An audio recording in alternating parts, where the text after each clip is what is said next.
तो ये रहा फ्रेंड मेरा आज का पहला क्वेश्चन। तो चलिए सबसे पहले आप लोग वीडियो पॉज कीजिए और इस क्वेश्चन को ट्राई कीजिए। अभी हम लोग यहाँ पर रेलवे एग्जाम एनटीपीसी सीबीटी 2 और आरआरसी ग्रुप डी एग्जाम के लिए मैथ के क्वेश्चन को सॉल्व करेंगे। और आज मेरा मॉक टेस्ट नंबर 2 होगा। इससे पहले हम लोगों ने 1 सॉल्व कर लिया है। उम्मीद करता हूँ आपने वो जरूर से देखा होगा। और इस सेशन में भी हम लोग टोटल 25 ही क्वेश्चन सॉल्व करेंगे। और सारे ही 25 क्वेश्चन जो हम लोग सॉल्व करेंगे वो अब मैं चाहता हूँ कि पहले आप खुद से जरूर से ट्राई करना। नहीं बनेगा तब जाके आप मेरा सॉल्यूशन देखना। और यहाँ पर सारे ही क्वेश्चन आपके प्रीवियस ईयर पैटर्न पर बेस्ड क्वेश्चन होंगे। तो मैं चाहता हूँ सारे क्वेश्चन को आप पहले खुद से जरूर से ट्राई करना, ठीक है। आप इस सेशन को प्रैक्टिस के तौर पर भी यहाँ ले सकते हो या फिर रिवीजन के तौर पर भी ले सकते हो, जिससे आपका प्रैक्टिस और अच्छे तरीके से हो जाए, ठीक है। चलिए क्वेश्चन की ओर आते हैं। फिलहाल पहला क्वेश्चन आपके सामने है। और चूंकि आप लोगों को पता होगा मेरा वीडियो रिकॉर्डेड होता है, आप लोग अपने हिसाब से सारे क्वेश्चन को प्ले पॉज फॉरवर्ड करके जल्दी सॉल्व कर सकते हो, जिससे आपका समय कम से कम लगे, ठीक है। चलिए पहला क्वेश्चन में क्या बोला है, 2 सेंटीमीटर भुजा वाले 6 घनों को सिरे से जोड़ा जाता है, तब परिणामी घनाभ का कुल पृष्ठ क्षेत्रफल सेंटीमीटर में ज्ञात करें। यानी क्या बोला है सिंपली कि कोई 6 क्यूब को एंड टू एंड जोड़ा गया है, जिससे आपका एक क्यूबाइड बना है। उसी क्यूबाइड का आपको टोटल सरफेस एरिया आपसे क्वेश्चन में पूछना चाह रहा है, बताओ। तो सिंपली अगर मैं बात करूं, आपको पता होगा कि एक क्यूब और क्यूबाइड, क्यूब में क्या होता है यानी घन, घन में क्या होता है सभी भुजा बराबर होता है। यानी यहाँ पर लेंथ, ब्रेथ और हाइट ये तीनों क्या होता है एक बराबर होता है। मगर क्यूबाइड की अगर बात करें तो यहाँ पर क्या होता है लेंथ अलग होता है, ब्रेथ अलग होता है या हाइट अलग होता है। या फिर अगर मैं बात करूं कोई भी दो चीज आपका अलग होता ही होता है, तभी तो जाके वो क्यूबाइड होता है और वो आपका क्यूब होता है। तो यहां पर वही बोल रहा है कि अगर 6 घनों को जोड़कर अगर एक आपका घनाभ बनाया गया तो उसी घनाभ का टोटल सरफेस एरिया बताओ। तो यहां पर अगर मैं बात करूं, अगर मैं फिगर में अगर आपको समझाऊं, तो उसी तरीके से अगर 6 घनों को जोड़कर अगर आपका घनाभ बना है, तो देखो इसको समझना 1 2 3 4 5 6, ठीक है। अब यहाँ पर देखो जब नया घनाभ बना है यानी जो नया क्यूबाइड बना है, यहाँ पर नया लेंथ, नया ब्रेथ और नया हाइट क्या होगा, ये चीज आपको समझना जरूरी है। क्योंकि कई सारे लोग यहाँ पर कंफ्यूज रहते हैं, उनको समझ नहीं आता कि कौन सा मेरा नया लेंथ होगा, कौन सा ब्रेथ होगा, कौन सा हाइट होगा। अब आप खुद ही देखो जो मैंने आपका फिगर बनाया है। अब आप मुझे बताओ यहाँ पर नया लंबाई क्या होगा इस घनाभ का।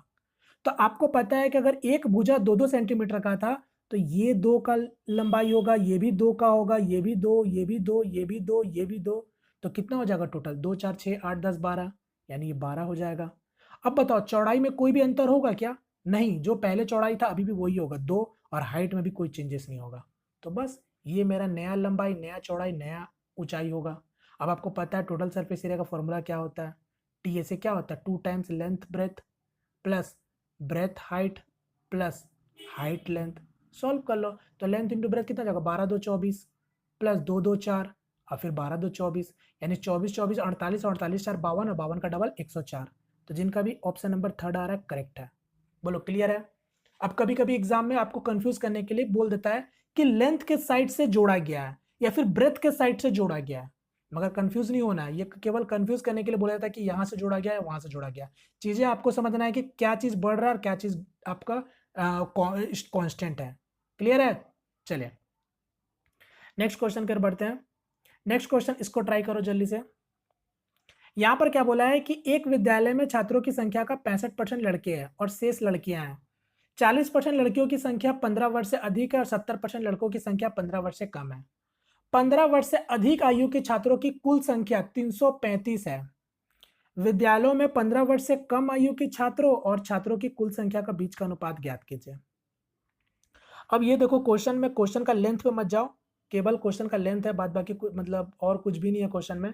यहाँ पर आपका कैलकुलेशन अगर फास्ट है तो विद इन सेकेंडों में आप सॉल्व कर सकते हो, ठीक है। और आपको पता होगा एनटीपीसी सीबीटी 1 में भी ऐसे ही था, क्वेश्चन का लेंथ केवल देखने में बड़ा था, बाद बाकी क्वेश्चन में कुछ भी नहीं था। यहाँ पर भी अगर बात करेंगे, जैसा जैसा क्वेश्चन बोला गया बस वैसा वैसा जल्दी करते जाओ। और क्वेश्चन में पूछा गया क्या गया, ये देखो क्वेश्चन में बोला गया विद्यालय में 15 वर्ष से कम आयु के छात्रों और छात्रों की कुल संख्या का बीच का अनुपात पूछ रहा है, यानी आपसे यहाँ पर रेशियो पूछ रहा है, ठीक है, रेशियो पूछ रहा है, ध्यान दीजिएगा रेशियो पूछ रहा है। अब यहाँ पर आप जैसा चाहो वैसा बना सकते हो। कई सारे लोग कुछ वैल्यू मान लेते हैं, या फिर आप कुछ भी आपके वैल्यू ना मान के आप 100% से भी खेल सकते हो, क्योंकि रेशियो पूछा है, रेशियो में हर कुछ कट ही जाना है। तो यहाँ पर जैसा जैसा क्वेश्चन बोला गया बस वैसा वैसा सॉल्व करते हैं। तो बोला है विद्यालयों में छात्रों की संख्या में 65% लड़के हैं, तो ये मान लेते हैं बॉयज़ हो गया, ये गर्ल्स हो गया। तो 65% अगर बॉयज़ होंगे तो गर्ल्स आपके बच्चे 35% होंगे। अब उसमें से क्या बोला है, 40% लड़कियों की संख्या 15 वर्ष से अधिक है। अब आपको पता है ये खुद में लड़कियां क्या होगी, 100% होंगी। उन्हीं 100% में 40% लड़कियां की संख्या 15 वर्ष से कम है। तो अगर मैं इसका 40% निकालूं तो कितना हो जाएगा, 10%, 3.5, 3.5, 3.5, 3.5 यानी 14। यानी ये जो 14% लड़कियां होंगी उनका उम्र 15 वर्ष से अधिक है। तो 15 वर्ष से अगर अधिक है तो मैं ग्रेटर देन 15 लिख सकता हूँ, जिससे मेरे को समझ आएगा कि 15 वर्ष से अधिक है। तो बचे जो 21% होंगी उनका क्या होगा, 15 वर्ष से कम होंगी। क्लियर है। उसी तरीके से क्या बोला है, लड़कों में 70% लड़कों की संख्या 15 वर्ष से कम है। तो इन्हीं 65 का 70% अगर मैं निकालूं तो 7 5 35 हो जाएगा, 3 7 6 42 और 3 45 यानी 45.5% जिनका उम्र आपका 15 वर्ष से कम है। क्लियर है। क्वेश्चन में फोकस करो। क्वेश्चन में क्या पूछा था आपसे, विद्यालय में 15 वर्ष से कम आयु के छात्रों और छात्रों की कुल संख्या का बीच का अनुपात पूछ रहा है। यानी यहां पर आपसे रेशियो का पूछा है, रेशियो पूछ रहा है, तो फिर तुमको इसका कोई मतलब ही नहीं है लेना देना, यानी इसका तो कोई मतलब ही नहीं, क्योंकि आपको तो आपस में कट ही जाना है। तो 15 वर्ष से अगर मैं 15 वर्ष से कम का अगर निकालूं तो आपको पता है बॉयज में 15 वर्ष से कम कितना है, 45.5%, और गर्ल्स में कितना है, 21%। अगर मैं दोनों को जोड़ दूं तो कितना आ जाएगा, 0.5, 5 और 1 6 और 4 और 2 6, यानी 66.5% लोग ऐसे हैं जिनका उम्र आपका 15 वर्ष से कम है। और टोटल कितने हो गए, 100%। बस यही तो आपसे पूछा है। तो परसेंट परसेंट कट जाएगा, पॉइंट हटाओगे तो नीचे जीरो चिपक जाएगा। तो इसका मतलब क्या हो जाएगा, मैं इसको हटाता हूँ, 665/1000। अब सॉल्व कर लो, 5 से काटोगे 13 5 65 और 5 3 15 यानी 133/200। करेक्ट आंसर हो जाएगा option number D. Next question, इसको ट्राई करो। अब ये दमदार क्वेश्चन है ज्योमेट्री का। क्वेश्चन में कुछ भी नहीं है, केवल कॉन्सेप्ट है। ट्राई करो एक बार आप लोग। यहां पर क्या बोला है, ट्रायंगल ए बी सी में ए पर समकोण है, एडी बीसी पर लंब है, डी एसी पर लंब है, डी आपको दे रखा है, सीडी भी आपको दे रखा है, एडीसी का क्षेत्रफल 24 सेंटीमीटर है और एबीसी का क्षेत्रफल ज्ञात करें। बताओ। अब यहां पर अगर बात करें, देखो कॉन्सेप्ट है समझना, यहां पर केवल आपके समझने के ऊपर ही क्वेश्चन है। सबसे पहले तो अगर मैं बात करूं, आपको पता होगा कोई भी ट्रायंगल का एरिया क्या होता है, half into base into height. ये आप जानते हो, half into base into height. Triangle का एरिया आप बहुत तरीके से निकाल सकते हो, डिपेंड करता है कि आपको दिया क्या क्या चीज है। क्लियर है। अब मैं अगर क्वेश्चन की बात करूं आपसे, क्वेश्चन में अगर यहाँ पर क्या दे रखा था कि कोई एक राइट एंगल ट्रायंगल है ए पर, यानी ए पर समकोण बना रहा है, यानी ये आपका ए हो गया, ये बी मैं मान लेता हूं, इसको सी मान लेता हूं, ये 90 डिग्री है। अब अकॉर्डिंग टू क्वेश्चन क्या बोला है, एडी बीसी पर लंब है, यानी एडी जो है वो बीसी पर परपेंडिकुलर है। फिर बीसी आपका सॉरी डीई जो है वो एसी पर लंब है, यानी जो डीई है अब वो आपका परपेंडिकुलर है एसी पर, यानी ये ई हो गया, यानी ये भी आपका 90 डिग्री बन रहा है। क्लियर है। अब आपको डी का लंबाई दे रखा था कितना, 4.8, यानी ये चीज आपको दे रखा है 4.8। साथ में सी डी भी दे रखा है 6 सेंटीमीटर। अब आपको आपको एरिया भी दे रखा है, कौन सा ट्रायंगल का, एडीसी का, ये वाला एरिया दे रखा है, ध्यान देना, ये वाला एरिया भी आपको इसका दे रखा है 24 सेंटीमीटर। अब आपसे पूछा है एबीसी का क्षेत्रफल बताओ क्या होगा। तो वही चीज मैंने बताया ना कि आपको अगर ट्रायंगल का एरिया निकालना है तो आपको पहले समझ में आना चाहिए कि आपके पास क्या चीज है और क्या चीज निकालना है मुझे। अब आप ही मुझे बताओ, इस ट्रायंगल के एरिया हम लोग कई तरीके से निकाल सकते हैं। आपको पता है half into base into height होता है, बट आप यहाँ पर किसको बेस लोगे किसको हाइट लोगे आपको आपको समझना पड़ेगा। बात समझ रहे हो मैं क्या कहना चाह रहा हूँ। तो बस देखो हम लोग को जो जो हिंट दे रखा है उसी हिंट से हम लोग पहले निकालते जाते हैं। तो आपको पता है अगर मेरे को ये ट्रायंगल का एरिया अगर 24 सेंटीमीटर दे रखा है, तो ये ट्रायंगल का एरिया अगर 24 है तो उसी ट्रायंगल का मैं अगर उसी ट्रायंगल, क्योंकि एडीसी का half into base into height होता है, तो हाफ का हाफ हो गया, बेस क्या हो जाएगा, एसी मेरा बेस का काम करेगा, और हाइट तो ईडी आपको दे रखा है, तो एसी इंटू हाइट क्या हो जाएगा, ईडी, जो कि मेरे को दे रखा है 4.8। तो यहां से हम लोग एसी नहीं निकाल लेंगे, बड़ी आसानी से निकाल सकते हैं। तो इसको सॉल्व करोगे तो 2.4, यानी एसी का वैल्यू क्या आ गया, पॉइंट हट मतलब पॉइंट को हटाएंगे तो 10 आ जाएगा, जीरो लगेगा तो मतलब, तो यहाँ पर एसी का वैल्यू मेरे को क्या निकल के आ गया, 10 निकल के आ गया। तो ये मेरे को 10 निकल के आ गया, यानी ये वाला मेरे को पता चल गया कि ये मेरा क्या है, 10 है। अब आप लोग मुझे खुद ही बताओ, क्वेश्चन में पहले ही ना बोल रखा था कि डी आपका क्या है, परपेंडिकुलर है।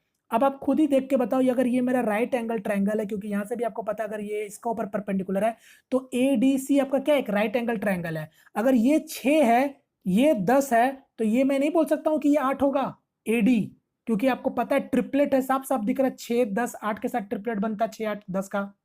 बोलो क्लियर है? तो यहां से मेरे को ये भी पता चल गया ये ट्रिपलेट है। अब मेरे को देखो, अब आप यहां पर समझो, अगर मेरे को अब ट्रायंगल ए बी सी का अगर मेरे को एरिया निकालना है तो मेरे को देखो ध्यान से, ये एडी क्या है, हाइट का काम करेगा, जो मेरे को निकल के आ चुका है 8। अब मेरे को बेस निकालना है। अब बेस मतलब क्या बोले तो बीसी निकालना है। तो आप बीसी आप यहाँ पर नहीं निकाल लोगे सिमिलर ट्रायंगल का प्रॉपर्टी लगा के? अब जैसा चाहो वैसा निकाल सकते, हम चाहे तो ए बी भी निकाल सकते हैं, मगर जरूरत नहीं, हम डायरेक्ट यहाँ पर बीसी निकालेंगे। ठीक है, क्योंकि मेरे को यहाँ पर एसी दे रखा है तो हम लोग यहाँ पर डायरेक्ट बीसी निकाल लेंगे सिमिलर ट्रायंगल का प्रॉपर्टी लगा के। कौन कौन ट्रायंगल सिमिलर है मैं ये भी आपको यहाँ पर बता देता हूं। Triangle A B C similar होगा ट्रायंगल एडीसी का। तो बस यहाँ पर आप प्रॉपर्टी लगाओ और निकाल दो। तो यहाँ पर हमें डायरेक्ट प्रॉपर्टी का यूज करके मुझे पता है यहाँ पर क्या हो जाएगा, AC का square equal to CD into BC के बराबर होता है। ठीक है, यहाँ पर सिमिलर ट्रायंगल का मैं डायरेक्ट प्रॉपर्टी लगा रहा हूं। अगर यहाँ पर अगर आप चाहते तो यहाँ पर आप AB भी निकाल सकते थे। ठीक है, तब मेरा पर यहाँ पर कौन सा ट्रायंगल को सिमिलर करना पड़ता, यहाँ पर ABC सिमिलर आपका ADB के सिमिलर करते हैं। बात समझ रहे हो? तो बस अब आप यहाँ से नहीं निकाल लोगे। तो AC कितना है, यानी AC आपका 10, 10 का स्क्वायर कितना हो जाएगा 100। हमको निकालना था BC का वैल्यू। CD आपको पता है यहाँ पर, अगर CD यहाँ पर कितना दे रखा है, 6 दे रखा है, तो यहाँ पर 100/6 यानी कितना आ जाएगा 50/3, यानी BC का भी वैल्यू मेरे को निकल के आ गया 50/3। अब आप यहाँ से नहीं निकाल लोगे ट्रायंगल का एरिया, मेरे पास बेस भी आ गया, हाइट भी आ गया। हाइट तो आपको पता है 8 दे रखा, अब बेस हम लोगों ने अभी निकाला है 50/3। सॉल्व कर लो, खत्म। मैं इसको हटा रहा हूं तो क्या होता है, half into base into height, तो बेस मेरा सब निकल के आ चुका था और ये हाइट तो था ही। तो सॉल्व करो, तो यहाँ पर कितना हो जाएगा, 2 से काटोगे तो 4, यानी 200/3। 200/3 यहाँ पर कितना होता है 66.67 सेंटीमीटर स्क्वायर, यानी करेक्ट आंसर हो जाएगा ऑप्शन नंबर फर्स्ट। क्लियर?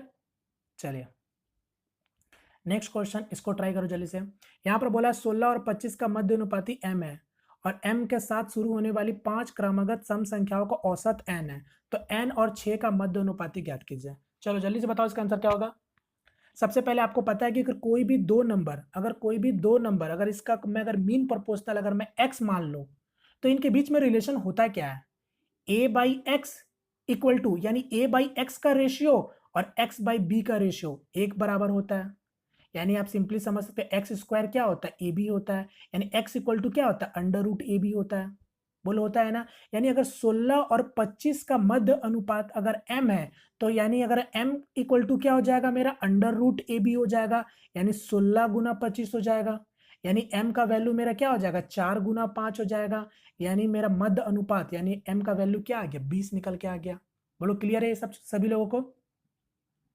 तो m का वैल्यू मेरा 20 निकल के आ गया। अब क्वेश्चन में आगे क्या जोड़ दिया है कि m के साथ शुरू होने वाली 5 क्रमगत सम संख्या है, यानी कंजुगेटिव इवन नंबर है। तो अगर मैं बात करूं, अगर यहां से अगर m अगर 20 है तो 22, 24, 26, 28।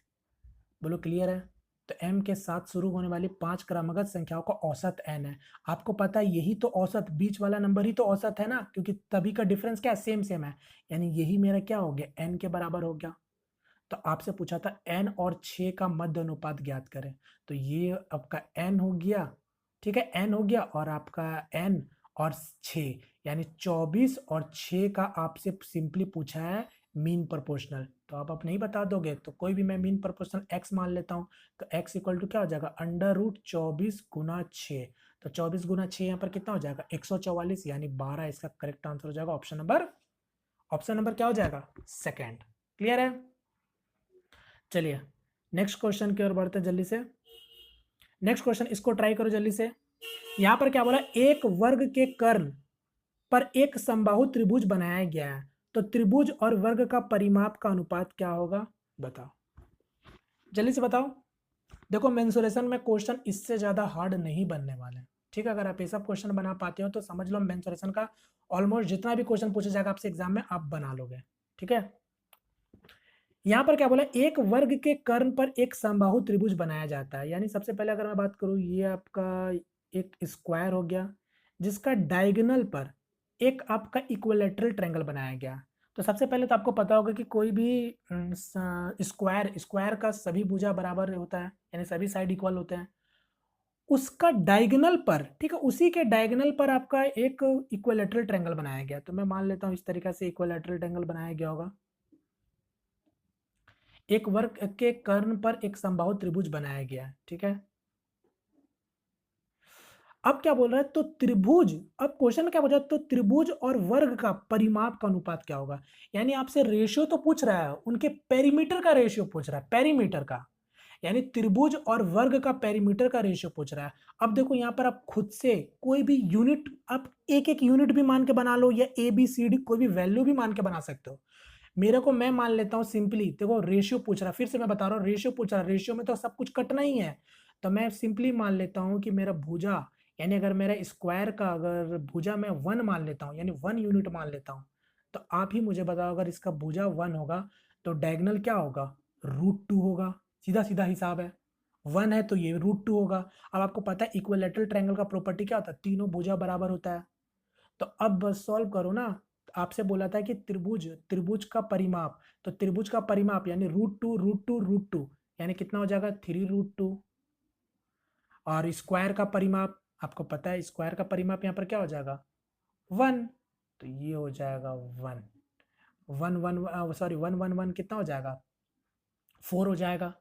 एक एक करके सभी को जोड़ना है ना, तो एक एक एक एक 4 हो जाएगा। बस यही मेरा आंसर होगा। अब ऑप्शन देखोगे तो आपको नहीं मिलेगा, नहीं मिलेगा तो हमको थोड़ा बनाना पड़ेगा इसको। तो कोई तकलीफ वाला बात नहीं है, मैं इसको बनाऊंगा तो 3√2 को तो ऐसे ही लिखूंगा। अब मेरे को बताओ 4 को हम लोग कैसे लिख सकते हैं, 2 गुना 2 लिख सकते हैं, 2 गुना 2 लिख सकते हैं। अब 2 को भी आपको पता है √2 इंटू √2 लिख सकते हैं। बोलो ऐसे लिख सकते हैं, नहीं लिख सकते हैं, लिख सकते हैं। तो इसको इसको कैंसिल करेंगे, यानी इसका आंसर क्या हो जाएगा 3/2√2। तो जो करेक्ट आंसर हो जाएगा मेरा ऑप्शन नंबर बी। क्लियर, चलिए नेक्स्ट क्वेश्चन, इसको जल्दी से ट्राई करो। ए अकेला 12 दिनों में कार्य को पूरा कर सकता है, बी अकेला 15 दिनों में कार्य को पूरा कर सकता है। कार्य का 3/5 भाग ए और बी मिलकर करते हैं, शेष कार्य अकेला बी पूरा करता है, तो कार्य पूरा करने के लिए लिया गया कुल समय ज्ञात कीजिए। ठीक है, तो जैसा क्वेश्चन बोला बस वैसा करते हैं। ए अगर 12 दिन में कार्य को कर सकता है और बी आपका उसी कार्य को अगर 15 दिन में कर सकता है, तो टोटल वर्क 60। इसका मतलब ये 5 यूनिट करेगा तो ये आपका 4 यूनिट करेगा। अकॉर्डिंग टू क्वेश्चन में क्या बोला गया है कि 15 दिन कार्य को, हाँ ठीक है, अकॉर्डिंग टू क्वेश्चन क्या बोला, कार्य का 3/5 भाग को ए और बी मिलकर करता है, यानी टोटल वर्क कितना 60। तो कार्य का 3/5 भाग, यानी 3/5 भाग की अगर बात करें तो कितना कार्य हो जाएगा 12 या 36, यानी ये जो 36 यूनिट है दोनों मिलकर काम किया है। तो आपको पता है अगर दोनों मिलकर काम करेगा तो 9 यूनिट कर पाएगा। तो 36 यूनिट को करने में कितना दिन का समय लेगा वो लोग, केवल 4 दिन का ही समय लेगा, यानी यहाँ 4 दिन वो लोग मिलकर काम किया है। फिर बोला है क्वेश्चन में कि ए और बी मिलकर काम पूरा कर, मतलब ए और बी मिलकर पूरा करते हैं, शेष कार्य अकेला मतलब बी पूरा करता है, यानी ए काम छोड़कर जा चुका है। तो अब आपको पता है अगर 3/5 काम तो मिलकर करेगा तो बचा काम कितना 2/5, 2/5 बोले तो कितना काम 24 काम, यानी 24 काम आपका बी मिल अकेला किया है। तो अगर अकेला, अगर बी का क्षमता आपको पता है कि 4 यूनिट करेगा, तो 24 काम को करने में वो कितना दिन लगाएगा 6 दिन लगाएगा। यानी आपसे पूछा था टोटल कितना दिन लगेगा, तो 6 दिन बी अकेला काम करेगा और मिलकर 4 काम, तभी जाके आपका पूरा काम खत्म होगा, यानी टोटल कितना हो जाएगा 10 दिन, यानी करेक्ट आंसर हो जाएगा option number first. Next question, इसको ट्राई करो। देखो मैं एक एक चीज सॉल्व करके दिखा रहा हूं ताकि यहाँ पर हर एक जन को समझ में आना चाहिए। ठीक है, और समझ आता भी होगा, इसलिए मैंने बोला प्ले पॉज फॉरवर्ड करके जल्दी देख सकते हो। चलिए नेक्स्ट क्वेश्चन, यहां पर क्या बोला है, यदि sec A cos A plus sine A का मान दे रखा है, आपसे पूछा है 2 sine A by cos A minus sine A का मान बताओ क्या होगा। यहाँ पर ध्यान से देखना, ये बाई में है, यानी मैं लिख देता हूं, यहाँ पर आपसे पूछा गया है 2 sine A by cos A minus sine A का मान बताओ क्या होगा। चलो इसको ट्राई करो। अगर अब यहाँ पर आप देखोगे तो यहाँ पर साइन भी है, कॉस भी है, सेक भी है, तो आपका वैल्यू पुटिंग से तो काम नहीं चलने वाला है। ठीक है, दाल गलने वाला है नहीं। अब यहाँ पर आप कैसे बनाओगे, बेसिक से जल्दी से आप बना सकते हो। बेसिक से भी कुछ खास आपको करने की जरूरत नहीं, अगर थोड़ा सा आप स्मार्टनेस लगाओगे तो आपको बहुत जल्दी बना सकते हो। यहाँ पर देखो सेक ए दे रखा है, ठीक है, प्रोडक्ट करो क्योंकि मल्टीप्लाई में है, तो अगर मैं इसको सेक ए इंटू कॉस ए, आपको पता 1 होता है। उसी तरीके से सेक ए क्या होगा 1 बाई कॉस, यानी साइन ए बाई कॉस ए क्या होता है 10 होता है। यानी अगर आप थोड़ा ध्यान से देखते तो आपको यहाँ पर 10 ए का वैल्यू ही दे रखा था। 10 ए का वैल्यू कितना दे रखा था, √2 - 1 दे रखा था। अब यहाँ पर आप परपेंडिकुलर बेस हाइपोटेनस उस तरीके से भी बना सकते हो, ठीक है, आप जैसा चाहो वैसा बना सकते हो। मगर यहाँ पर अगर मेरे पास 10 ए का वैल्यू आ गया, अब आप देखोगे मेरे को निकालना था इसका मान, तो अब आप सोचोगे कि 10 ए का वैल्यू यहाँ पर मेरा साइन और कॉस में, तो कैसे करेंगे, तो कोई टेंशन वाला बात नहीं, हम लोग यहाँ पर हम लोग इसको 10 में कर लेते हैं। आपको पता है 10 में करने के लिए बड़ी आसानी है, हम लोग से क्या करेंगे, ऊपर नीचे कॉस से भाग दे देंगे, जिससे मेरा मैथ बैलेंस भी रहेगा और कुछ गड़बड़ भी नहीं होगा। यानी अंश और हर में हम लोग कॉस से भाग दे रहे हैं, क्यों, क्योंकि मेरे को 10 बनाएंगे, क्योंकि 10 का यहाँ पर मेरे पास वैल्यू ऑलरेडी पड़ा हुआ है, ठीक है। तो इसलिए हम लोग क्या करेंगे, ऊपर जब हम कॉस से भाग देंगे न्यूमरेटर में, तो क्या हो जाएगा 210 ए हो जाएगा। उसी तरीके से नीचे भी क्या हो जाएगा, कॉस का 1 हो जाएगा माइनस ये 10 ए हो जाएगा। अब आपको समझ आया, इसलिए मैंने 10 से कॉस से भाग दे दिया। तो बस अब आप सॉल्व करो। अब जैसे जैसे दिए वैल्यू दे रखा है मैं पुट कर देता हूँ, तो 210 का वैल्यू मेरे पास है √2 - 1, और 1 - 10 का वैल्यू क्या था, √2 माइनस माइनस प्लस। तो यहाँ पर अगर मैं बात करूँ तो 2√2 - 1 हो जाएगा। अब यहाँ पर ध्यान से देखो, मैं यहाँ पर क्या कर रहा हूँ, 1 1 2 है, तो 2 को मैं यहाँ पर क्या कर रहा हूँ, √2 कॉमन ले रहा हूँ। √2 जैसे कॉमन लेंगे तो क्या नीचे बच जाएगा, √2 - 1 हो जाएगा। ये कट गया, तो ओवरऑल बचा क्या, 2/√2, √2 से ये भी कट जाएगा, यानी बचेगा क्या, केवल आपके पास √2, यानी करेक्ट आंसर हो जाएगा option number D. Clear. Next question, इसको ट्राई करो जल्दी से। यहाँ पर क्या बोला, यदि एक निश्चित मूलधन पर तीसरे और चौथे वर्ष के लिए चक्रवृद्धि ब्याज क्रमश 1250 और 1350 रुपए है, तो ब्याज का दर बताओ क्या होगा, जल्दी से बताओ। सिंपली क्या बोला है कि कोई प्रिंसिपल है, उसी प्रिंसिपल पर 3 साल का चक्रवृद्धि ब्याज आपको दे रखा है, और उसी प्रिंसिपल का चक्रवृद्धि ब्याज आपको चौथे साल का भी दे रखा है। तो आपसे उसका ब्याज दर पूछ रहा है, ठीक है, ब्याज दर। तो अगर तीसरे साल का अगर मैं बात करूं, ब्याज कितना दे रखा है, 1250 दे रखा है। चौथे साल का कितना दे रखा है, 1350 दे रखा है। आपको मैं बता चुका हूं कई बार, आप देख सकते हो जिस रेट से बढ़ रहा है हमको वही तो रेट बताना है ना। तो यहाँ से देखो 1250 था तीसरे साल में, चौथे साल में 1350। तो इनके बीच में अगर आप रेशियो देखना चाहो किस रेट से बढ़ रहा है, तो 5 से काटेंगे तो कितना हो जाएगा, 25, और ये 27, यानी ये 25 से 27 हो जा रहा है। ध्यान से देखो 25 से 27 हो रहा है, यानी 2 का इंक्रीमेंट हो रहा है आउट ऑफ 25 में। तो बस यही तो आपको परसेंटेज बताना था ना, तो 4 गुना 2 8%, करेक्ट आंसर हो जाएगा ऑप्शन नंबर 3। क्लियर है। मैंने ऐसे क्वेश्चन आपको कंपाउंड इंटरेस्ट में कई सारे करा रखा, 2 साल 3 साल 4 साल 5 साल कैसे करते हैं हम लोग, ठीक है। चलिए नेक्स्ट क्वेश्चन, इसको ट्राई करो जल्दी से। यहाँ पर क्या बोला, एक समकोण शंकु का आधार की त्रिज्या और ऊंचाई का अनुपात 7 और 9 है। यदि शंकु का आयतन दे रखा है 3696 सेंटीमीटर क्यूबिक है, तो उसकी तिरछी ऊंचाई क्या होगी बताओ। चलो जल्दी से ट्राई करो इसको भी। सबसे पहले तो आपको पता होगा कि कोई भी कोण का, यानी कोई भी शंकु का वॉल्यूम क्या होता है, 1/3 πr² होता है, जो कि हमको पहले से दे रखा था 3696 के बराबर दे रखा था। अब जैसा जैसा क्वेश्चन बोला गया बस वैसे वैसे फिलहाल करते हैं। तो 1/3 पाई का वैल्यू 22/7 होता है। देखो रेडियस यानी त्रिज्या क्या दे रखा था, ये रेडियस और हाइट हमको रेशियो में दे रखा है। तो रेशियो में दे रखा है तो पहले तो इसको हमको सॉल्व करना पड़ेगा अच्छे तरीके से।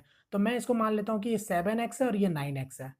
तो त्रिज्या कितना हो जाएगा, 7x का स्क्वायर, क्योंकि r का स्क्वायर, यानी 49x² इंटू 9x हो जाएगा, इक्वल टू 3696 के बराबर हो जाएगा। अब सॉल्व करो, जो कट रहा काट दो, यहाँ से कट रहा 7 बार में, यहाँ से कट रहा 3 बार में, और कुछ कट रहा तो काट दो, यानी कितना आया 22 गुना 21 x³, क्योंकि यहाँ पर x² था और ये x है, x³ इक्वल टू 3696। अब काट दो, तो 11 से काटेंगे 2 बार में, 11 से काटेंगे तो 11 तिया 33, और फिर से 33 और ये 6, 2 से काटेंगे तो 16 2 32 और एक 8, 21 से काटेंगे 8, यानी x³ कितना आया 8 के बराबर। तो x का वैल्यू क्या आया 2। तो इसका मतलब समझ आया, यानी त्रिज्या हो जाएगा 14 और हाइट हो जाएगा मेरा कितना 9 2 18। बोलो क्लियर है। अब आप यहाँ से स्लैंट हाइट नहीं निकाल लोगे, बड़ी आसान है, आपको पता है स्लैंट हाइट बोले तो तिरछी ऊंचाई बोले तो पाइथागोरस का कॉन्सेप्ट लगा सकते हो। यानी ये मेरे को पता है, ये मेरे पास 18 है और ये मेरे पास 14 है, तो आप ये वाला तिरछी ऊंचाई नहीं निकाल लोगे पाइथागोरस थ्योरम लगा के। ट्रिपलेट मतलब ट्रिपलेट तो है नहीं किसी का, देख लो 7 9 किसी का ट्रिपलेट नहीं बन रहा है, 14 18 तो बनेगा नहीं। तो बस मैं इसको सॉल्व करता हूँ, तो 14 का स्क्वायर कितना हो जाएगा 196 प्लस 324 कितना हो जाएगा 6 4 10 9 2 11 1 12 3 4 1 5 यानी अंडर रूट 520। अब आप सॉल्व कर सकते हो।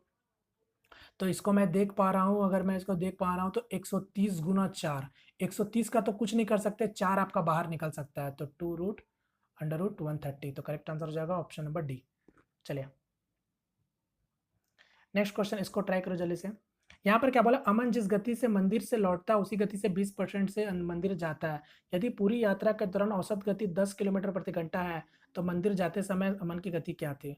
अब देखो इस क्वेश्चन को भी जैसा चाहो वैसा बनाओ, ठीक है। आपको पता है अगर डिस्टेंस कांस्टेंट है तो आपको औसत गति निकालने का डायरेक्ट से फॉर्मूला मैं उम्मीद करता हूँ सभी लोगों को पता होगा, 2s1 into s2 divided by s1 plus s2। आपको पता है जब डिस्टेंस कांस्टेंट होता है तो किसी का भी औसत गति निकालना होता है तो आप ऐसे निकालते हो। बस यही चीज़ का आप यहाँ पर भी यूज़ करेंगे, कुछ अलग नहीं करने वाले हैं। मैं मान लेता हूँ कि वो मंदिर से जब लौटा होगा उसका स्पीड 5 रहा होगा, ठीक है। कोई भी मान लो, 10 मान लो, 20 मान लो, 30 मान लो, 40 मान लो, 50 मान लो, कुछ भी मान लो। मानने से क्या होता है, मैं मान लेता हूँ कि उसका मंदिर का लौटने से आने का स्पीड 5 का है या फिर 5x मान लो, मगर उसका गति 20% था जाते वक्त, यानी ये आपका आते समय का 5x है तो इसका 20% क्या होगा, x ही होगा। 5x का 20% निकालोगे तो क्या होगा, x। यानी ये जाते समय का स्पीड, ये जाते समय का स्पीड है और ये आते समय का स्पीड है। अब आप अकॉर्डिंग टू क्वेश्चन जो बोला गया था तो आप इसका औसत गति नहीं निकाल लोगे, अभी तो मैंने बताया 6x इक्वल टू यही किसके बराबर है, 10 के बराबर है। तो x से x कैंसिल, 2 से काटोगे 3 बार, 5 से काटोगे 2 बार, यानी x का वैल्यू क्या आया 6। आपसे क्या पूछा था, मंदिर जाते समय का अमन का गति क्या था, तो जाने समय तो क्या था 6 का ही गति था, लौटते समय स्पीड जाता था 30 का था। तो करेक्ट आंसर जाएगा 6 किलोमीटर प्रति घंटा, ऑप्शन नंबर 3। एक क्वेश्चन इसको ट्राई करो, इसका ऑप्शन नहीं है, ठीक है, भूल गया इसमें, आप लोग इसको ट्राई करो, ठीक है। यहाँ पर क्या बोला है कि एक दुकानदार किसी वस्तु को 10% लाभ पर बेचता है, यदि वो उसे 4% सस्ते दर पर खरीदे और 18 सहित 4% लाभ पर बेचे तो वो पहले से 10% अधिक पा लेता है, तो वस्तु का वास्तविक मूल्य बताओ क्या होगा। तो आप खुद से मान लो कि कोई सामान 100 का है, अगर 10% का लाभ पर बेचा है तो इसका मतलब 110 पे बेचा गया है, ठीक है। यहां तक तो क्वेश्चन सबको समझ आया, बट क्वेश्चन में ट्विस्ट डाला है, ठीक है। क्वेश्चन में कंडीशन डाल दिया है कि अगर वो 4% सस्ता पर खरीद के ला रहा है, यानी 96 पे खरीद के ला रहा है, और वो 18 सहित 4% का लाभ कमा रहा है, ठीक है। 18 सहित 4 यानी मैं बोल सकता हूं 75/4%, यानी 75/4% हुआ ना इसका। अगर फ्रैक्शन वैल्यू की बात करें तो कितना हो जाएगा 3/16, यानी वो 16 में 3 का प्रॉफिट कमा रहा है, यानी वो 16 का सामान कितना में चिपका रहा है, 19 में चिपका रहा है किसी को, यानी यही 16 का वैल्यू 96 के बराबर है, यानी यही 16 का वैल्यू 96 का बराबर है। तो एक का वैल्यू किस, एक रेशियो का वैल्यू क्या होगा, एक रेशियो का वैल्यू 6 यूनिट के बराबर होगा, तो 19 का वैल्यू कितने के बराबर होगा, 114 के बराबर होगा, क्योंकि 96 का आइटम अब वो 114 में बेच रहा है, तभी तो उसको 18 सही 4 का लाभ हो रहा है। तो वही बोला है कि पहले की तुलना में अब 10 रुपए का अधिक लाभ हो रहा है, तो पहले 110 में वो 110 में बेच रहा था, अब 114 में बेच रहा है, तो कितना का प्रॉफिट आपको दिख रहा है, यहाँ 4 रुपए का प्रॉफिट दिख रहा है। अब यही 4 रुपए 10 के बराबर है, यही 4 रुपए 10 के बराबर है, तो आप वास्तविक मूल्य नहीं बता दोगे आसानी से, यानी 100 का वैल्यू बता दो, क्योंकि हम लोग यही तो 100 माने थे वास्तविक में ना। तो यही 10 का वैल्यू अगर 4 के बराबर है तो एक का वैल्यू कितने, एक का वैल्यू कितने के बराबर होगा, 2.5 के बराबर, तो 2.5 गुना 100 यानी 250 के बराबर होगा। करेक्ट आंसर हो जाएगा 250, ठीक है, क्योंकि 2.5 है ये। चलो नेक्स्ट क्वेश्चन, इसको ट्राई करो। अब ये भी क्वेश्चन ट्रिग्नोमेट्री क्वेश्चन है, अगर आप याद करो तो ये क्वेश्चन ऑलरेडी आपका आरआरबी ग्रुप डी एग्जाम 2018 में पूछा जा चुका है, ठीक है। कोई भी नया क्वेश्चन मैं नहीं दिखा रहा हूँ, जैसा चाहो वैसा बनाओ जल्दी से, मुझे बस केवल आंसर बताना है आपको। यहाँ पर कैसे बनाओगे, बेसिक से बना सकते हो, जैसा चाहो वैसा बनाओ डायरेक्ट। यहाँ पर आप, मैं यहाँ पर अगर थीटा का वैल्यू 45 डिग्री रखूँ तो मेरा काम बन सकता है, आसानी से दिख रहा है, काम बन भी जाएगा। और ना भी बने काम तो फिर आप थीटा का अगर आपको वैल्यू नहीं पुटिंग करना तो डायरेक्ट बना सकते हो। तो यहाँ पर मैं अगर डायरेक्ट ही बना लूँ तो n का वैल्यू आपको पता है, n का वैल्यू ये दे रखा है, n का वैल्यू ये देखो, ये बेसिक हो गया थोड़ा सा, ठीक है। जो आपको सूट करे आप वैसे बना सकते हो, मगर बस जल्द से जल्द बनना चाहिए। आपको पता है एन का वैल्यू, क्योंकि इनको इतना का वैल्यू चाहिए ना, एन का वैल्यू अगर ये है तो सेक को ध्यान से देखो, कॉसेक को भी ध्यान से देखो, तो इसको मैं डायरेक्ट ऐसे लिख सकता हूँ कि नहीं लिख सकता हूँ, cos theta plus sine theta, और नीचे क्या हो जाएगा, cos theta into sine theta. बोलो क्लियर है सभी लोगों को। अब एम स्क्वायर की अगर बात करें तो यानी इसका स्क्वायर, तो इसको ए प्लस बी का होल स्क्वायर मैं पहले ही कर ले रहा हूँ, तो cos square theta plus sine square theta का वैल्यू आपको पता है 1 होता है, plus 2 sine theta into cos theta हो गया, और -1 तो था ही आपका, तो ये और ये तो ऐसे ही कैंसिल हो गया, तो ऊपर बचा क्या आपका 2 साइन थीटा कॉस थीटा, तो ये भी कैंसिल हो गया नीचे से, यानी आपके पास ओवरऑल यही बचा है, ध्यान से देखो आपके पास ओवरऑल यही बचा हुआ है। अब आपको पता है इतना का वैल्यू किसके बराबर था, m के बराबर था, यानी इसका वैल्यू क्या 2m नहीं हुआ, बोलो हुआ ना, तो आंसर हो जाएगा option number first. Value putting करते तो फिर आपको ऑप्शन में भी पुट करना पड़ता। चलो नेक्स्ट क्वेश्चन, इसको ट्राई करो जल्दी से। तीन बिंदु ए बी और सी एक वृत्त पर इस प्रकार है कि angle A B C 25 degree, angle B A C 85 degree है, तो वृत्त के केंद्र में चाप ए बी द्वारा अंतरित कोण क्या होगा, बताओ। अब यहां पर सिंपली क्या बोलना चाह रहा है कि कोई एक सर्कल है जिस पर 3 पॉइंट है, एंगल ए बी सी दे रखा है, एंगल बी ए सी दे रखा है, आपसे पूछा क्या है वृत्त के केंद्र में चाप ए बी द्वारा अंतरित कोण बताओ क्या होगा। यानी सिंपली अगर मैं समझ पा रहा हूं कि कोई चाप यानी कोई कॉर्ड है ए बी, ठीक है, ये कॉर्ड हो गया ए बी। अब मैं कोई सी पॉइंट कहीं भी मान सकता हूं, मैं मान लेता हूं सिंपली अगर मेरा सी पॉइंट इधर साइड है और इसी से मैं एक मिला के एक ट्रायंगल बना लेता हूं। अब अकॉर्डिंग टू क्वेश्चन में आपको एंगल ए बी सी दे रखा था, यानी ये एंगल आपको दे रखा है कितना 25 डिग्री का एंगल दे रखा है। आपको बी ए सी ये भी एंगल दे रखा है कितना डिग्री का 85 डिग्री का दे रखा है। आपसे सिंपली क्वेश्चन में क्या पूछना चाह रहा था कि वृत्त के केंद्र में चाप ए बी द्वारा अंतरित कोण क्या होगा, यानी इसी कॉर्ड से सेंटर पर कितने डिग्री के एंगल बनाया जाएगा वो आपसे पूछ रहा है, यानी ये वाला एंगल पूछ रहा है। बताओ ये वाला एंगल आप नहीं बता दोगे आसानी से। आप सबसे पहले तो ये बताओ अगर ये 85 डिग्री और ये 25 डिग्री है तो ये वाला एंगल कितना होगा। आपको पता है कोई भी ट्रायंगल का इंटीरियर एंगल का सम कितना होता है 180 डिग्री, तो ये 85 और 25 110, यानी ये एंगल कितना होगा 70 डिग्री का होगा। अब आप मेरे को बताओ ये अगर 70 डिग्री है तो ये एंगल आपको हर कोई बता नहीं देगा आसानी से। आपको मैंने कई बार बताया और आपको ये चीज पता भी होगा कि सेम कॉर्ड से सेंटर पर बने एंगल का जस्ट आधा होता है उसी कॉर्ड से उसके सरकमफ्रेंस पर बने एंगल का। तो यहां पर देखो ना, यही तो कॉर्ड है, सेम कॉर्ड पर अगर सरकमफ्रेंस पर यानी उसके परिधि पर अगर 70 डिग्री का एंगल बना है तो उसके केंद्र पर सेम कॉर्ड से क्या होगा, जस्ट उसका डबल एंगल बनेगा, यानी ये 70 है तो ये कितना होगा 140 डिग्री का बनेगा, यानी इसका करेक्ट आंसर हो जाएगा ऑप्शन नंबर डी। क्लियर है। चलिए नेक्स्ट क्वेश्चन की ओर बढ़ते हैं। नेक्स्ट क्वेश्चन इसको ट्राई करो जल्दी से आप लोग। अब यहां पर क्या बोला है, यदि ए का 30%, बी का 0.25 इक्वल टू सी का 1/5 के बराबर है, तो आपसे पूछा है ए बी सी का अनुपात बताओ क्या होगा। तो अब यहां पर देखो पहले क्या बोला, ये आपको परसेंटेज में दे रखा है, यहां पर ए का 30% और यहां पर आपको डेसिमल में दे रखा है 0.25 इक्वल टू सी का 1/5। तो यहां पर आप क्या कर सकते हो, पहले किसी को भी किसी एक टर्म में चेंज कर लो, क्योंकि यहां पर आपका परसेंटेज है, यहां पर आपका डेसिमल फॉर्म में और यहां पर आपका फ्रैक्शन फॉर्म में है, तो किसी को भी किसी में भी चेंज कर सकते हो। तो आप मैं यहाँ पर क्या कर रहा हूँ फ्रैक्शन में कर ले रहा हूँ, आप जैसा चाहो वैसा कर सकते हो। तो 30% बोले तो आपका 30% का फ्रैक्शन वैल्यू क्या हो जाएगा 3/10 हो जाएगा, इक्वल टू 0.25 है, ये डेसिमल फॉर्म में यानी 25% बोले तो 1/4 के बराबर होता है, और सी का आपका 1/5 ऑलरेडी दे रखा था जो कि आपका 20% के बराबर है, तो यानी ये आपका निकल गया, ये आपका इस तरीके से आ गया। अब आपको पता है ए बी सी का रेशियो पूछा है तो क्या करेंगे, जस्ट अल्टीपल्टी कर देंगे, यानी 10/3, ये आपका 4 और ये आपका 5, तो ये मेरा आंसर हो जाएगा। मगर आपको ऑप्शन में दिखेगा नहीं, तो यहाँ पर क्या कर रहे हैं हम लोग, तीनों में 3 से गुना कर देते हैं, तो ये जैसे 3 से गुना करेंगे तो ये आपका क्या आ जाएगा 10 और ये 4 3 12 और ये 5 3 15, यानी अब इसका करेक्ट आंसर हो जाएगा ऑप्शन नंबर डी। क्लियर है। चलिए नेक्स्ट क्वेश्चन कर बढ़ते हैं। एक क्वेश्चन इसको ट्राई करो। अब यहां पर क्या बोला, पी और क्यू द्वारा एक साथ काम को पूरा करने में लिया गया समय 18 दिन है, जबकि उसी काम को क्यू और आर द्वारा एक साथ पूरा करने में लिया गया समय 28.8 दिन है। यदि पी आर की दक्षता का अनुपात क्रमश 2 और 1 है, तब तीनों व्यक्तियों के द्वारा उस काम को पूरा करने में लिया गया समय क्या है बताओ। अब ये भी दमदार क्वेश्चन है, ट्राई करो। यहाँ पर सिंपली क्या बोल रखा है कि P और Q किसी काम को मिलकर 18 दिन में कर सकते हैं, सेम काम को Q और R मिलकर 28.8 डेज में कर सकते हैं। आपको क्वेश्चन में हिंट में क्या दे रखा है कि जो P और R, यानी जो P और R का इफिशियंसी भी दे रखा है रेशियो में। आपको यहां पर यह बोला है कि P से R की दक्षता का अनुपात 2 और 1 है।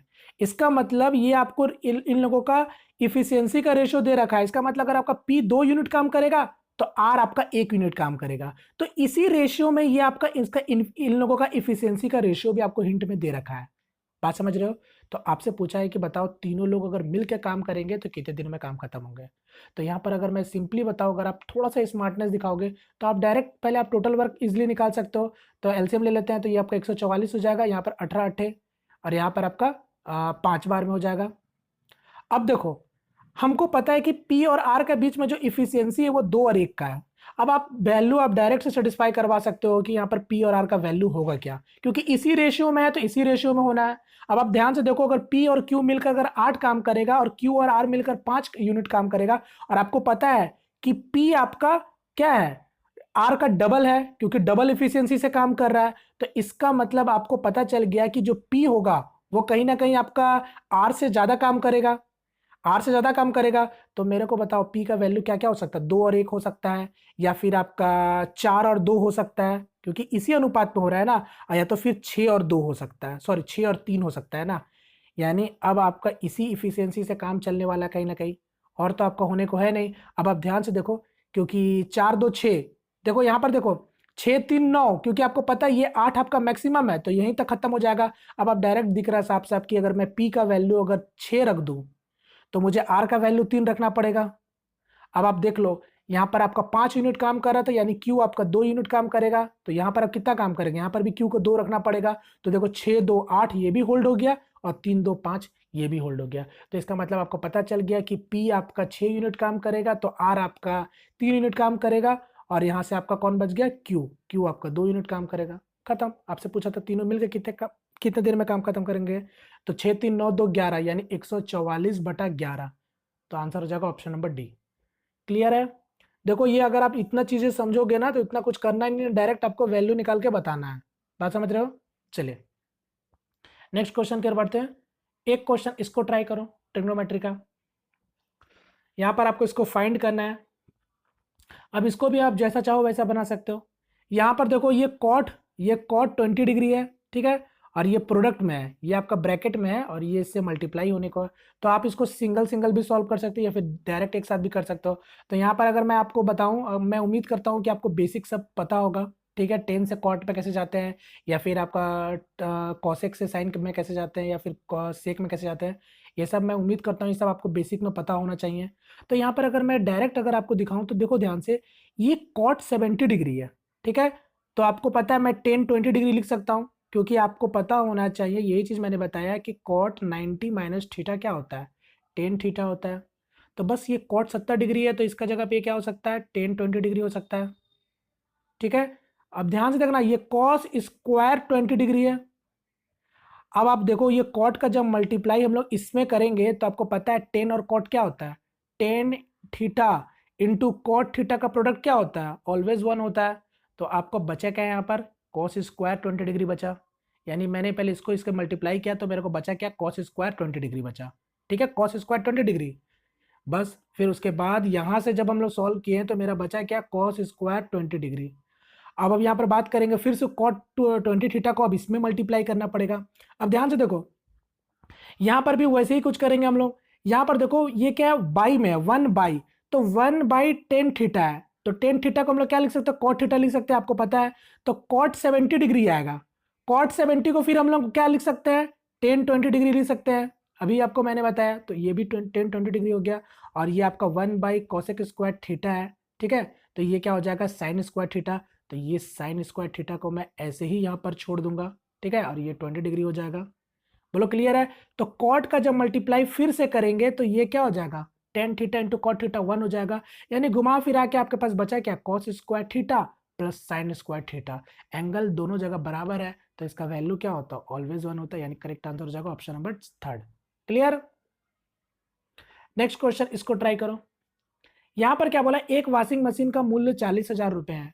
एक विक्रेता मूल्य के पहले 62.5% के भाग पर 10% का छूट देता है और शेष धनराशि पर वह 4% की छूट देता है, तब वस्तु पर दी गई कुल प्रतिशत छूट में बताओ क्या है।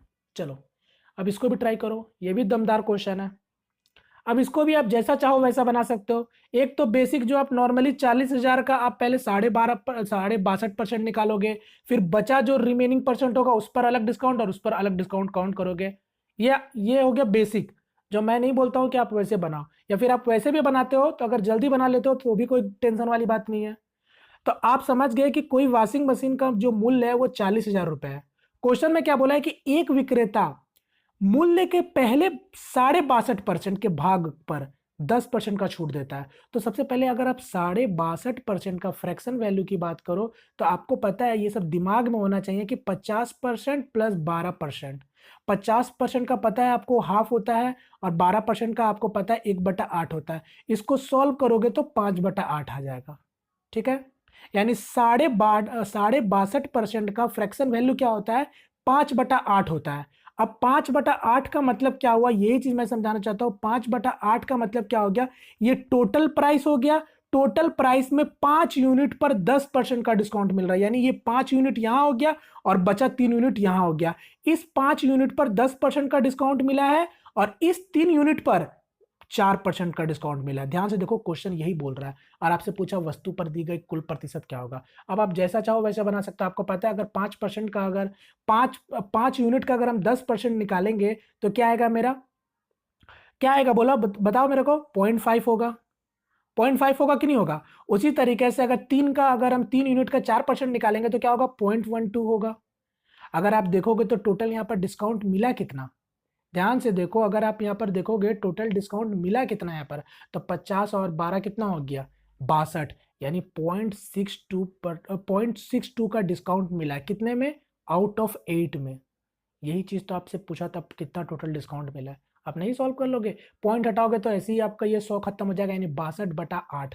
62/8 बोले तो कितना हो जाएगा, 8×7 = 56, 56, 56 और यहाँ पर 6/8 यानी 3/4, यानी आपका 0.75, यानी सब करेक्ट आंसर हो जाएगा। 7.75% का इसको डिस्काउंट मिला है। क्लियर है। आप इसको यहाँ पर ऐसे भी समझ सकते थे, देखो ये तो हो गया नॉर्मल, आप इससे भी जल्द बना सकते हो। बेसिक से तो आप समझ ही रहे हो, 40,000 को बांट दोगे फिर आप 2 हिस्सा में। एक आप इसको ऐसे भी समझ सकते थे कि देखो यहाँ पर बोला क्या गया था, ध्यान से देखो। ये 5 आप समझ गए कैसे आया था और ये 3 कैसे आया था, आपको पता है क्योंकि यही 62.5% है, बचा रिमेनिंग परसेंट ये वाला है टोटल अमाउंट का।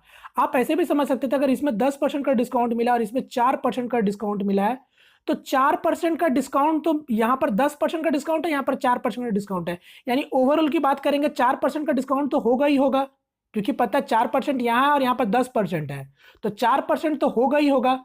बचा यहां पर ज्यादा कितना है, 6%।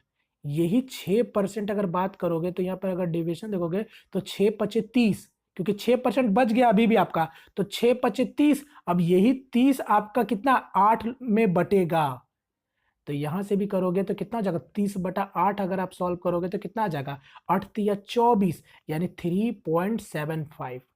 तो 4×3 = 7 दशमलव मतलब 7.75% यहां से भी निकल के आएगा। ये भी आप ऐसे भी समझ सकते थे।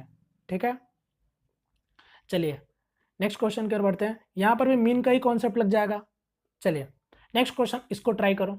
अब यहां पर क्या बोला है, यहां पर आपको बिंदु दे रखा है, 2 बिंदु से होकर गुजरने वाली रेखा की लंबवत रेखा की ढलान क्या होगा, बताओ। अब ये क्वेश्चन आपका कोऑर्डिनेट ज्योमेट्री से है, यानी निर्देशांक ज्यामिति से क्वेश्चन है, और आपको पता होना चाहिए कोऑर्डिनेट ज्योमेट्री से स्लोप व्लोप क्वेश्चन आपके ऑलरेडी एग्जाम में पूछे जा चुके हैं। चाहे आरआरसी ग्रुप डी एग्जाम की बात करो, प्रीवियस ईयर में पूछा जा चुका है, और इस बार भी एनटीपीसी में पूछा जा चुका है स्लोप से क्वेश्चन। तो चलो इसको ट्राई करो पहले आप लोग। यहां पर क्या बोल रहा है, what is the slope of the line perpendicular to the line passing through the point.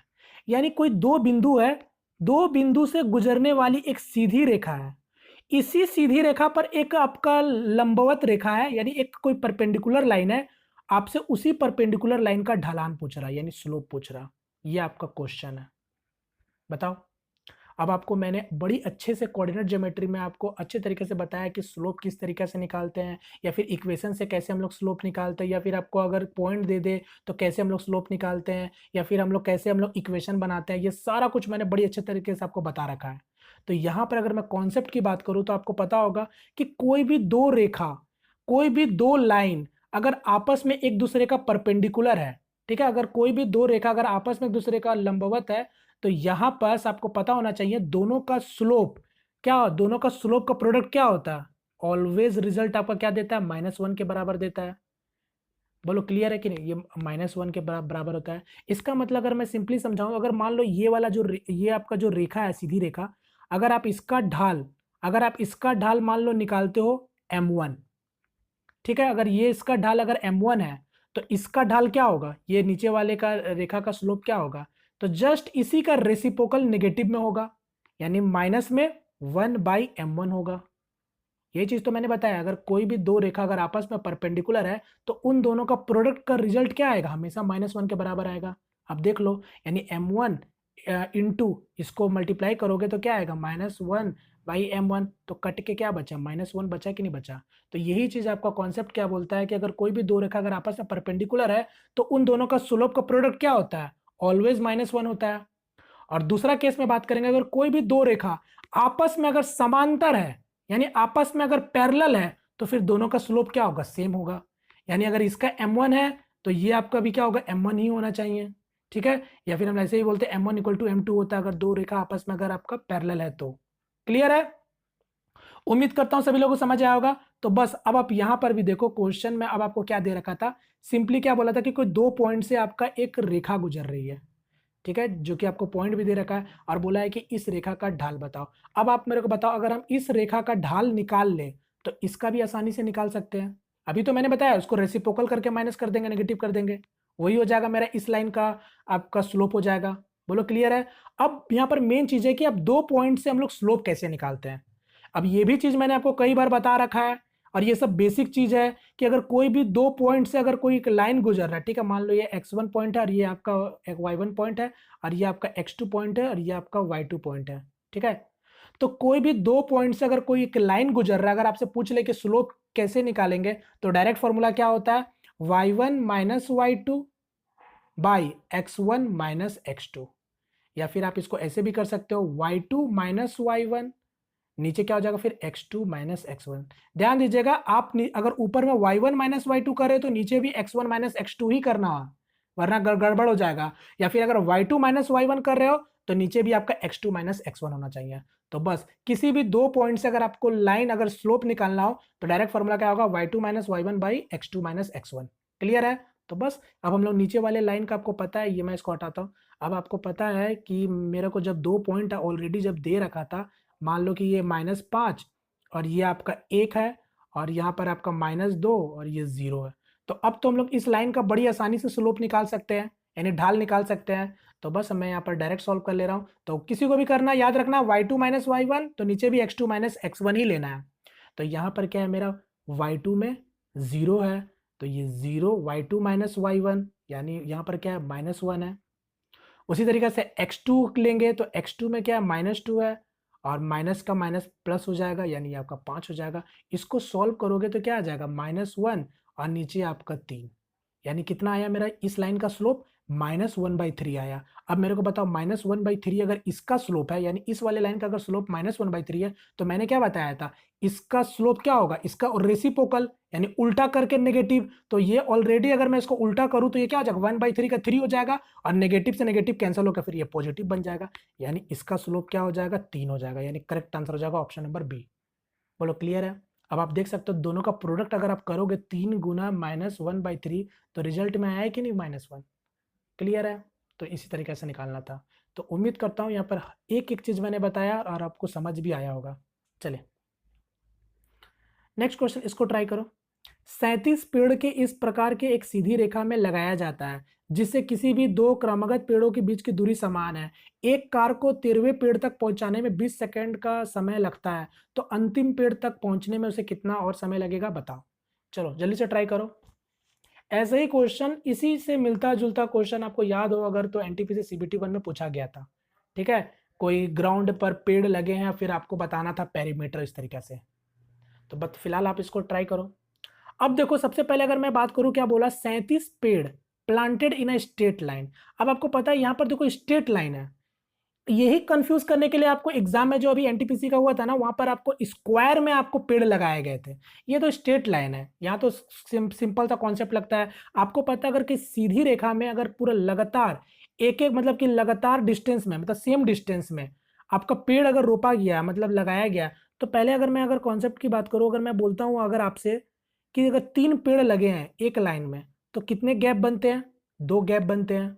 अगर मैं बोलूंगा कि अगर 4 पेड़ लगे हैं एक लाइन में, तो कितना गैप बन रहा है? 1 गैप, 2 गैप, 3 गैप। तो इसका मतलब जितना भी पेड़ लगेगा उससे एक कम आपका टोटल गैप होगा। बात समझ गए मैं क्या बोल रहा हूं? गैप यानी एक गैप यहां, 2 गैप यहां, 1 गैप यहां, 2 गैप यहां, 3 गैप यहां। यहां 3 पेड़ थे तो 2 गैप हुआ, और यहां पर 4 पेड़ थे तो आपका 3 गैप हुआ। तो उसी तरीके से यहां पर टोटल 37 पेड़ लगे हैं, तो इसका मतलब टोटल कितना गैप होगा? 36 गैप होगा। समझे? तो अब वही क्वेश्चन को पकड़ो, अब आप क्वेश्चन को सॉल्व करो। क्या बोला है कि अगर जिसे किसी को भी 2 क्रमागत पेड़ के बीच की दूरी समान है, ठीक है, एक कार को 13वें पेड़ तक पहुंचने में 20 सेकंड का समय लगता है। अब मेरा बात का जवाब दो। 13 पेड़ तक पहुंचा है तो इसका मतलब कितना गैप को वो पार किया होगा? 12 गैप तक। यानी 12 गैप को वो कवर करने में कितना समय लिया? 20 सेकंड का समय लिया है।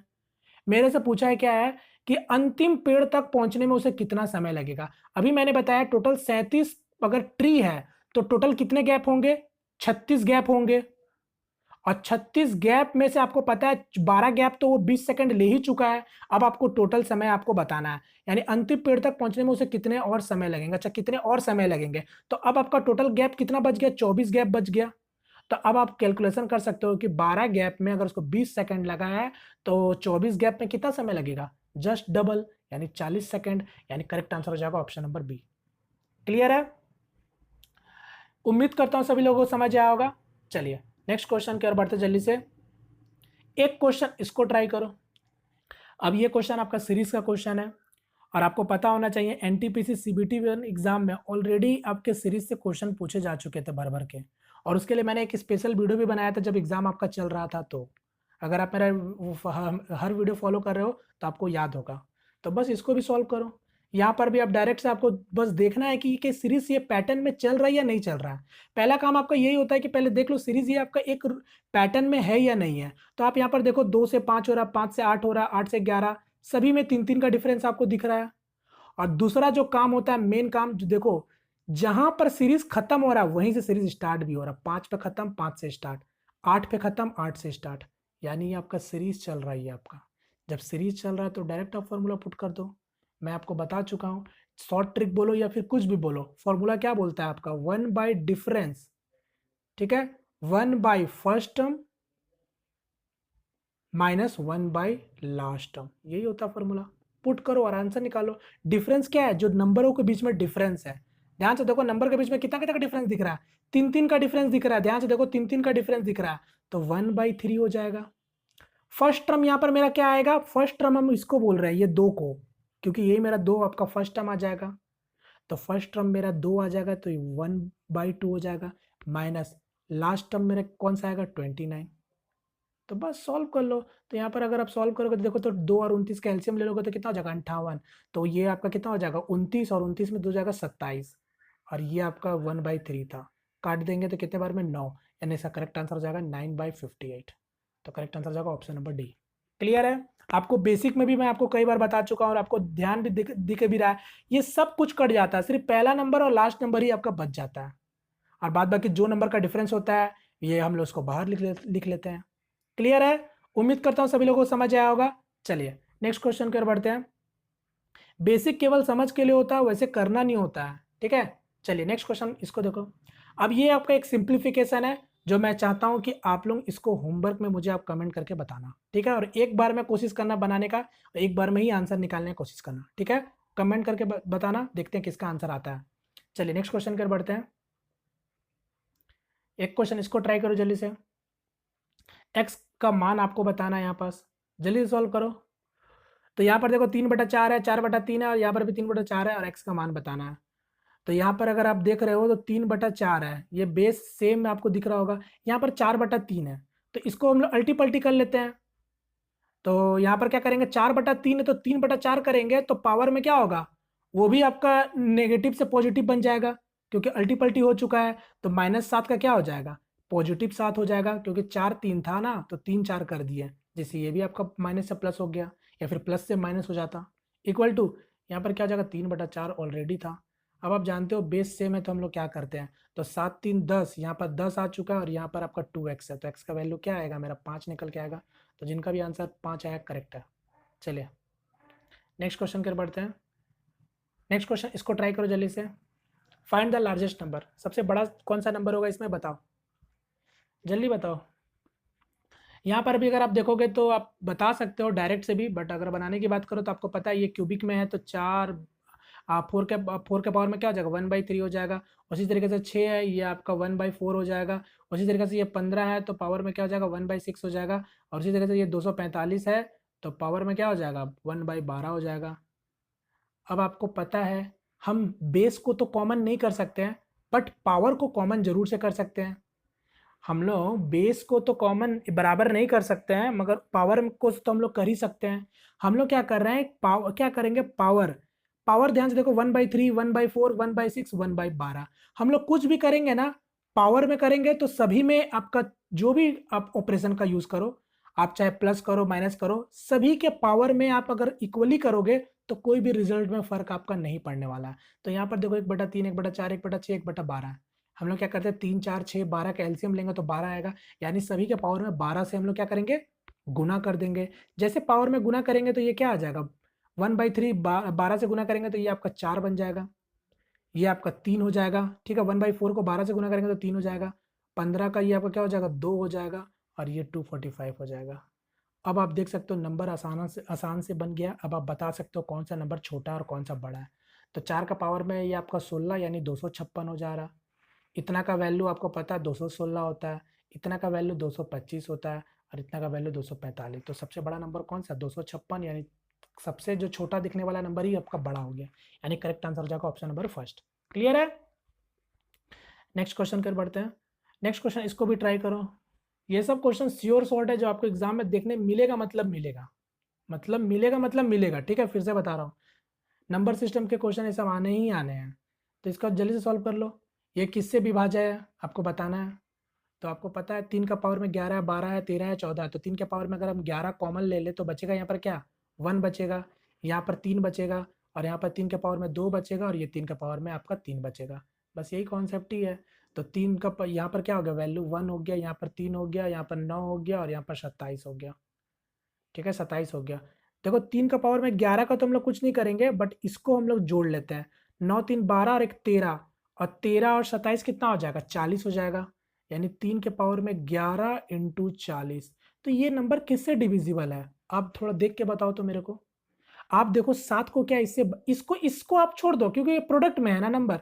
अगर इसको डिवाइड कर दोगे तो समझ जाना भाई वही आपको इसको पूरा को डिवाइड कर देगा। तो 7 को अगर आप देखोगे तो डिवाइड कर नहीं पाएगा 40 को, यानी ये इसका आंसर होगा नहीं। 8 को देखोगे तो 8 40 को डिवाइड इजीली कर देगा। तो बस इसका करेक्ट आंसर क्या हो जाएगा, ऑप्शन नंबर सेकंड, क्योंकि 11 भी डिवाइड नहीं कर सकता 40 को, ना 14 डिवाइड कर सकता पूरा 40 को, क्योंकि इसको तो मैं हटा ही दे रहा हूँ। तो ये आपको देख लो कि कौन इसको डिवाइड कर रहा है, तो 8 ही डिवाइड कर रहा है, यानी ये नंबर सिर्फ और सिर्फ 8 से आपका डिविजिबल होगा। तो करेक्ट आंसर हो जाएगा ऑप्शन नंबर सेकंड। चलिए नेक्स्ट क्वेश्चन कर बढ़ते हैं। अच्छा, सेकंड लास्ट क्वेश्चन है। अब यहाँ पर डीआई का क्वेश्चन है, डेटा इंटरप्रिटेशन। यहाँ पर अब आप देख सकते हो, पहले आप लोग देख लो कि ये किस तरीके का डीआई है। 24 नंबर 25 नंबर मेरा डीआई है। ठीक है, ये नॉर्मल सा एक ग्राफ है, आपको सॉरी पाई चार्ट है। देख सकते हो यहाँ पर आपको ग्राफ में शो कर दिया है सभी टोटल प्लेयर का, कौन कौन सा गेम आपका खेलते हैं। दिख रहा है आपको कौन कौन सा ये आपका गेम खेलते हैं, ये आपको दर्शाया गया। टोटल प्लेयर आपका 8500 है। ये देखो, आपको अगर क्लियर नहीं दिख रहा होगा तो मैं आपको बता दूंगा। ठीक है, बैडमिंटन है, बास्केटबॉल है, क्रिकेट है, फुटबॉल है, हॉकी है, गोल्फ है।